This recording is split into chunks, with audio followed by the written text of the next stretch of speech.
ये जो आप कह रहे हैं, आज आप हैरान हैं कि भाई ये यूनिवर्स कैसे बनी। भाई साहब ने सवाल पूछा है कि can you explain the creation of the universe on the basis of Islam. ये कायनात किस तरीके से कायम हुआ इस्लाम के नज़रिए से। आज साइंस क्या कहती है, पहले वो तस्करा करूँगा मैं। साइंस कहती है कि कायनात कायम हुई बाय बिग बैंग।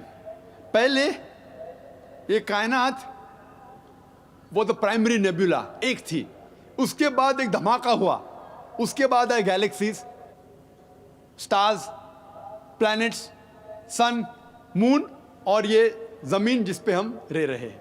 इसे कहते हैं बिग बैंग। और इसके लिए नोबेल प्राइज मिला था कुछ साइंटिस्ट को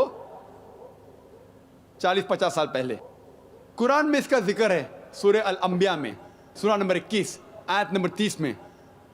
इसमें लिखा है, डू नॉट द अनबिलीवर्स सी अवलम यरल लज़ीना कफरू, के काफिर लोग नहीं जानते, अनबिलीवर्स नहीं जानते, अवलम यरल लज़ीना कफरू अन्ना समावाति वल अर्दा कानत रत्कन फतकनाहुमा, कि the heaven and the earth, ये ज़मीन और आसमान एक थे और अल्लाह ने इन्हें सेपरेट किया, तफरका, इन्हें छुटा दिया, दे सेपरेटेड। तो कुरान की आयत जो है सूरह अंबिया की सूरा नंबर 21 आयत number 30 big bang in a nutshell है।